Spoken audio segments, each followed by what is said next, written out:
Good morning, good afternoon, and good evening, my precious pack, and welcome back once more to StarCraft. StarCraft 2 specifically. And I have a Protoss versus Protoss match that was played out by myself and Roth the Mage. And it was one of my more entertaining matches because I wasn't even trying that hard, and what I mean by that is normally when I play against AIs, when I fight against 3 or 4 elites, or whatever they're called now, I intentionally go out of my way to spend every single resource I have, and one thing I'm guilty of doing is when I'm playing against players and sometimes against AIs when I'm recording, I don't even play seriously. I truly play the games for my own entertainment instead of like playing in a serious way that would result in an overwhelming victory or some stupid nonsense like that. But this is one of the games that I do want to encourage myself to make more often on the channel, because it was months back, and again, it was just for fun. It was literally played out just for fun. And the reaction from Roth was amazing during the match. And all I have to say is, even now, I still look back at the video, I still enjoy it, and the memory from it, it's hilarious to me, and it's also entertaining. And one thing I'm guilty of doing quite often when I play StarCraft or StarCraft 2, whenever I'm playing as Protoss, is I will rush to get that golden armada out. Well, in this case, the purple armada, because, I mean, look at the color I chose. Purple is my favorite color, so of course it's going to be purple. It has to be. And if it can't be purple, it's going to be orange. But, as I said, I was rushing towards the best ships in the game, the carriers, because I had actually seen Roth's strategy before and how he was playing. So I actually knew exactly what to do to counter him, which is another reason why I was taking this match so easy, why I wasn't really rushing to spend all my resources and stuff like that, especially in the late game. So, sorry Roth, but I mean, I'm sorry. It's what happens when you get to watch people and then formulate a plan in advance for whatever was going on. And while I may be guilty of that, it was still entertaining because, again, if I had the chance and if we were to play the matches again, I'd probably go after co-op against AI, because I always have found the developers' AIs to be extremely interesting to fight over players, because more often than not, naturally, you're not going to be making anyone upset, and the altering difficulties, you can also make them cheat, such as in the case of the Supreme Commander series. And when you beat one of them one-on-one in solo for that first time, it feels amazing. But when you start doing repeating it, something that seems like a godly task for anyone who's just a newbie to the game, it seems daunting. But if you ask a professional how they do it, they'll kind of break it down, except for it may still be too complicated. And I'm making this video overly complicated. Let's focus on the gameplay, shall we? So I'm going for my second base setup here, and I mean, when I set up a second base, oh boy do I ever. I mean, this is one of the reasons I also save up my stockpiles of resources in games as well, because I mean, when I go to start a new base as Protoss, I set the entire thing up in one go.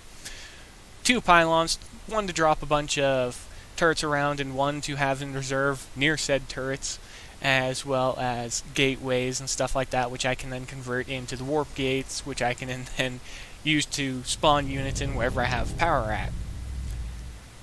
And another thing that I like to try and do is stock up resources, so if anything goes wrong in the plan, I can just start mass spamming units, cripple the enemy economy with the best units or something like that, and then when the best units start to fail, all of a sudden you just send in a swarm of just miscellaneous units, because you can do that because you have the resources left over. And they were spending resources to stop your best units, so while it's a stupidly simple tactic, it tends to get the job done remarkably easily. The only issue is that normally what I do, and that I changed up in this match, was I didn't defend my main base. Normally, as I'm actually setting up the stuff for the carriers, I'm actually dropping, and I normally have 2 turrets. I'm not going to say exactly when, because normally I don't give away tactics and stuff like that, but I normally drop the turrets soon after getting the forge. Not going to, again, give an exact time frame, but they're always there before the Star Forge. But this is where the game starts to go wrong. First off, First carries out under 5 minutes in. And this was a tournament style match between friends, but they knew what they were doing. They knew how to fight, and I took advantage of Roth because, again, I got to see him fight in advance, so I knew what he was going to be doing. So what I did was I set myself up to go after the things they're bringing in as resources, because I knew how he was going to be playing when he said Protoss. And please note, in each of the matches that I've shown so far, I did not pick any specific race. I actually left it on random, and each and every single match, it matched me to my opponent. So when Roth chose Protoss, I chose random, it put me as Protoss. When I'm gonna have to go back in the log to see the other one's name, but one of them played as Terran, it put me as Terran. And when we played the all Zerg match, again, they were all Zerg, it put me as Zerg. I figured you guys would get a little bit of a laugh out of that, the fact that the game did that. And finally and ultimately, it's the matches like these that I find the most entertaining, because, I mean, how I play most video games, I always try to do something stupidly entertaining, and more often than not, I'll rush to endgame tech, and then step back down to basic tech to finish the job. And that was no different here. The original plan was to get 3 carriers, and then start mass-producing gateways, and spawn a swarm of zealots, and just literally send them in to mop up on the ground while the carriers were taking care of defenses and stuff like that. And one thing I do, as you can see, is I focus fire pylons to be able to disrupt the flow of power, so I can stop unit production and stuff like that, especially if I can get into someone's main base and it's mostly undefended. And one thing I rarely do is I rarely watch fights. I'll actually queue stuff up. As you can see there, I'm queuing up the attacks. I'm paying attention to the pylons. And I do that quite often, because more often than not, I want to be looking back at my base for no apparent reason, because there's nothing going on back at the base, but I usually want to look at it so I can be actively working with it. And I do update them, so in case they have units taking care of my units, as you saw there. I focused the Stalker. But again, and Roth doesn't have a horrible strategy, because his strategy, as you can see right there, he's the defensive player.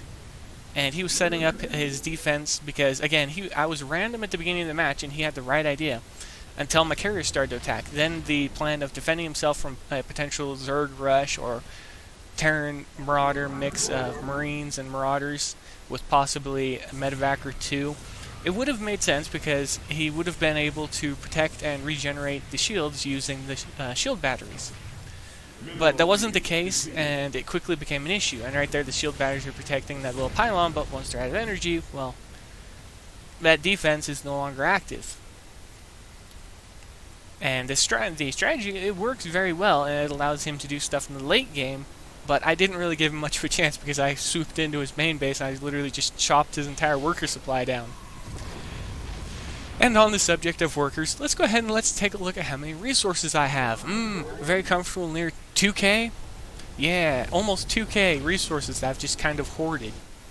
And as you can see, plan changed. No longer going for the gateway, going for an additional carrier, because I don't feel like there was much of a threat anymore from Roth, because I didn't see him doing much that I could see, which, I mean, that's a mistake. You should never assume that, especially in an RTS game, because your opponent could always be up to something. So don't lull yourself into a false sense of security, because that tends to be when your opponent will strike and just decimate you. But the things I focus on, and for anyone who's a bit curious, pylons, nexus, and workers, because if you knock all of them out, you basically win the match, and if you can bleed them of the resources, it gets even easier. And right there you can see Roth asking...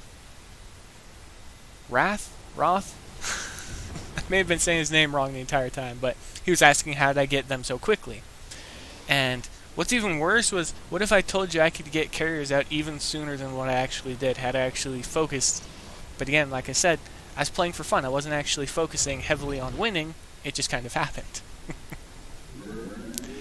But I bring this up, especially with all of you, because a certain person on the channel thought that it would be interesting if I were to hold a small StarCraft event, StarCraft 2, for the pack. Invite a few of you to the matches, play around, have a few of you as observers and stuff like that. And I'll think more about it, and I'll actually probably respond on Monday or something else, because it actually doesn't sound half bad. I'll probably go with a bunch of versus AI matches with everyone, so it's not going to be a bunch of hate between the players, so no one's going to have any issues with, like, oh, hey, you beat me, blah, blah, blah, don't like you, and do all that stupid stuff, because I don't expect you guys to do that. I'm not going to put you down like that. I think that you're all extremely pleasant to talk with most of the time, but I don't want any hard feelings between any of you. So, versus AI matches. And that's it. Match concludes. Be safe out there in my pack. I'll give it great thought into the videos and stuff that I make, especially regarding the StarCraft. But be safe out there in my pack. Happy hunting! And as always, I'll see you later.